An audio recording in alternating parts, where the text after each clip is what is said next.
자, 세 번째 썰 한번 가보도록 하겠습니다. 댓글 컨텐츠고 영상 제목 꼭불에 들어가봐야 뜨거운 걸 아는 사람들, 집값 올라가면 올라갔지 절대 안 떨어진다, 빚내는 것도 능력이다 라는 영상에 달린 댓글입니다. 난 굉장히 한심한다고 생각을 해요. 왜 항상 데이고 나서 깨닫습니까? 데이고 나서, 다 하고 나서. 근데 한국 사람 대부분이 그래요. 특히 서민들 대부분이 저렇습니다. 항상 데이고 나서, 데미지 입고 나서, 만시장이 되고 나서, 날려먹고 나서 깨닫습니다. 당하기 전엔, 날려먹기 전에 몰라요.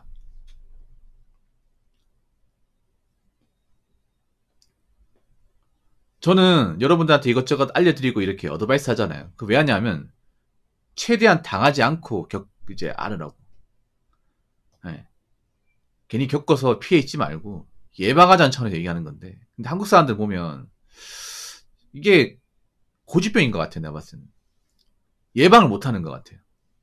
항상 이제 일을 겪고 나서 대처하자는 마인드야. 네. 우리나라 사건 사고도 그렇고 개개인들 어떤 그런 인생도 그렇고. 근데 저렇게 당하고 나서 하려고 하면 너무 데미지 세게 있습니다. 이게 말도 안 되게. 아무튼 불과 5년 전에 이제 연끌붐이 많이 일어났죠. 연끌붐. 뭐 여기 계신 분도 연끌 하셨는지 모르겠지만 아무튼 주변에 연끌 하신 분들이 많았습니다. 많았어, 전국 각지에.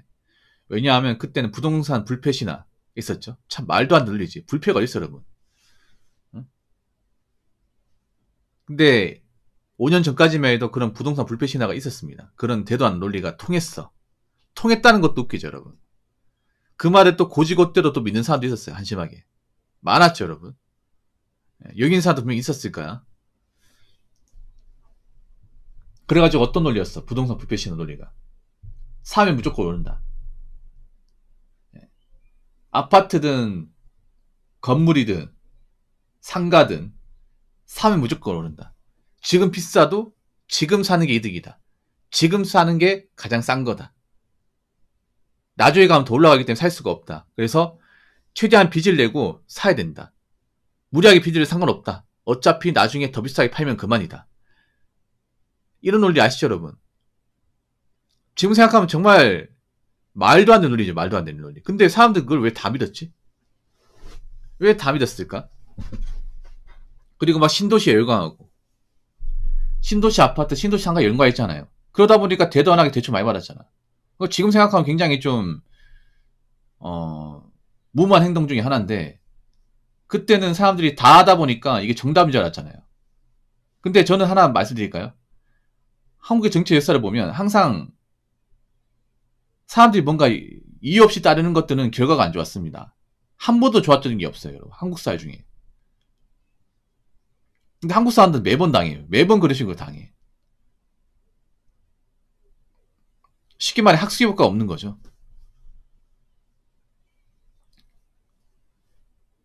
아니, 무조건 오르는 게 어딨습니까? 무조건. 아니, 부동산도 뭐 투자 아닙니까? 투자 시장에서 무조건 오르고 무조건 안 내려가는 게 있습니까? 단 하나라도 있습니까? 없잖아요. 투자를 제대로 아는 것도 아닌데 왜 그렇게 무턱대고 대출 많이 받아서 연끌을 했습니까? 그 연끌한 대가가 어떻게 되냐? 일단 도저히 갚을 수가 없죠. 이게. 자기가 생각한 대로 오르지 않죠. 오르지 않죠. 오히려 뭐 떡락한 것도 있고 그렇죠. 그리고 막상 감당하려고 하니까 힘들죠. 이게. 애초에 뭐 터무니없는 대출금을 이제 받다 보니까 매달 이제 원금이자 나올 거 아니에요. 근데 갚아 나가려니까 힘들죠. 힘이 붙이죠. 그래서 팔고 싶죠. 한 내놔 보세요. 팔리는지. 잘 안 나갑니다. 이거. 안 나가. 내 인생을 옥죄는 애물단지가 돼버리죠. 집값 올라가면 올라갔지 절대 안 떨어진다. 정말 올라간 데가 얼마 있을까? 그리고 여러분 한번 생각해봐. 연끌할 때 그 연끌붐 일어났던 그 시기 2020년, 2021년 이때 집값이 올라가긴 했습니다. 말도 안 되게 올라가긴 했어요. 근데 문제가 뭐예요? 우리 집만 올라갑니까? 아니죠. 동네 전체가 올라가잖아요. 의미가 없어요, 여러분. 내가 뭔가 돈을 벌고 하려면 이득 보는 사람이 남아 있어야 돼요. 근데 다 이득을 보잖아. 다 오르다 보니까 갈 데가 없어 이게. 그리고 그렇게 오른 집은 팔리지도 않아 이게.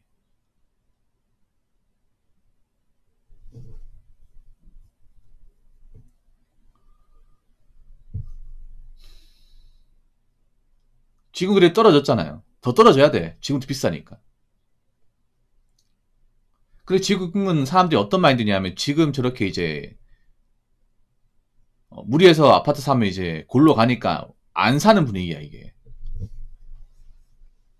예. 안 사는 분위기죠. 왜냐하면 생각해 보세요. 지금 저는 은행 가도 대출이 쉽게 안 내줍니다. 예. 그때처럼 연끌하려고 해도 은행에서 대출 안 해줘요. 왜냐하면 생각해 보세요. 우리가 저런 연끌을 하려면 대출을 많이 받아야 되잖아요. 대출을 많이 받으려면 은행에서 대출금 내줘야 되죠. 근데 은행에서 잘 안 내줍니다. 왜 안 내줄까? 못 갚기 때문에. 실제로 못 갚은 사람도 많기 때문에. 지금 연끌하시는 분들 못 갚고 있거든요, 이게. 대출 연체된 사람도 많거든. 그래서 못 갚다 보니까 은행에서도 참지 않고 이제 그 아파트를 이제 법원 경리로 내놓는단 말이죠.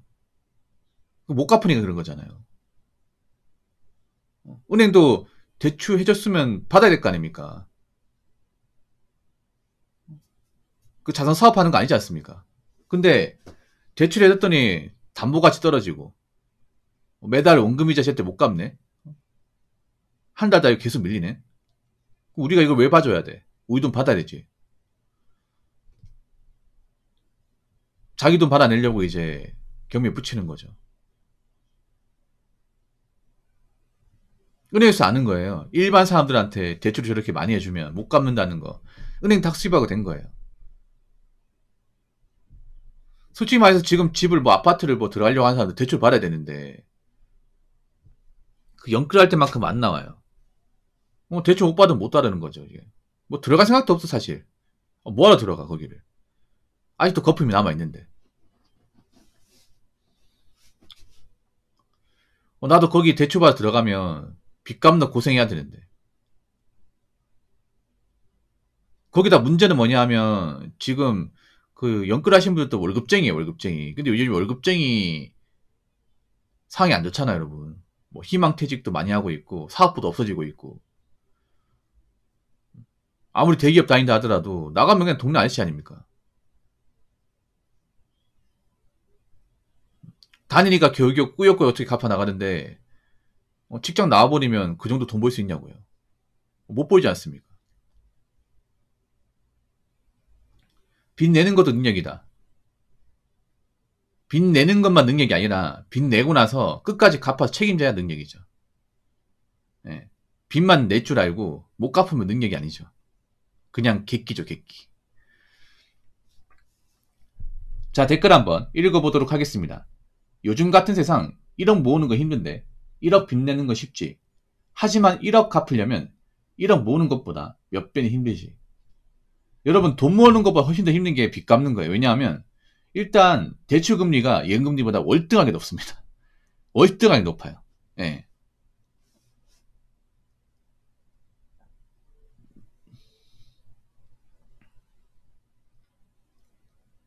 특히나 돈 모으는 건 그래도 나는 재미가 있지만 빚 갚는 건 재미가 없어요. 빚 갚는 게 뭐가 재밌어 이게. 그냥 부채가 줄어드는 건데. 특히나 막대한 부채는 정말 이게 약간 갚아도 갚아도 끝이 없어요 이게. 지금 연끌하신 분들 한숨 나오죠. 왜냐하면 이게 워낙 크다 보니까 기간도 길잖아요. 보통 아파트 대출 그러니까 주담되면 30년이에요. 30년. 그러니까 30년 노예야. 이제 꼴랑 2년 갚았어. 아직 28년 남았습니다. 언제 다 갚습니까 이걸? 다 갚고 나면 이제 나도 이제 노인 되는데 아직 한참 남았어요 여러분. 아직 한참. 그리고 빚 갚는 거는 시간 정말 안 가 이게. 정말 안 가 이게. 사람들이 너무 빚을 우습게 생각하는 거죠. 뭐 열심히 일하면 갚아 나가면 된다. 근데 그렇게 갚아 나간 사람들이 얼마 안 되는데? 그렇게 빚내가지고 갚아 나간 사람들이 역사적으로 얼마 없는데? 대부분 그렇게 갚아 나가다가 중간에 엎어져가지고 손해만 잡고 본 사람들이 훨씬 더 많은데? 우리나라 사람들이 좀 문제가 뭐냐면 그런 거예요. 애초에 대한민국 역사에서 막대한 빚이 져가지고 이걸 책임진 사람들이 별로 없습니다. 없어요. 그리고 일반 사람들은 보통 빚이 억대로 쌓이면 못 갚습니다. 못 갚아요. 그 정도 갚을 만한 깜냥도 안 되고요. 근데 왜 말도 안 되는 대출을 많이 받았냐 이 말입니다.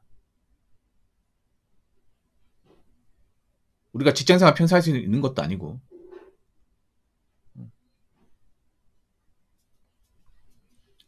그리고 뭐 직장 구하기 쉬운 것도 아니고요. 아무리 뭐 집값 비싸다 그 말 그대로 집이야 집. 그냥 뭐 사는 곳이죠 여러분. 그리고 앞으로 사람들이 경기가 안 좋으면 몸을 더 사릴 거 아니에요. 무리한 대출 받아서 투자 같은 거 안 할 거 아닙니까? 그러면 저런 뭐 집 같은 거 내놔도 안 팔릴 거 아니에요. 그래서 여러분 아셔야 돼요.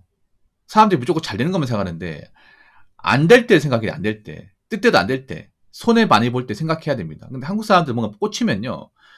잘 되는 것만 뭐가 잘 되는 거. 투자도 마찬가지잖아. 비트코인 같은 것도 떡상할 때 그 올라가는 건 생각하지 폭락할 때 생각하지 않습니다. 멘탈도 약한 사람들이. 여러분 항상 인생이란 건요. 최악의 수를 대비하고 살아야 돼요. 최악의 수를 대비하지 않고 사신 분들은 그 대가가 정말 세게 옵니다. 뒤를 안 바라보고 산 삶의 대가는 생각보다 비참합니다. 아시겠죠? 자, 이상으로 세 번째 썰 마치도록 하겠습니다.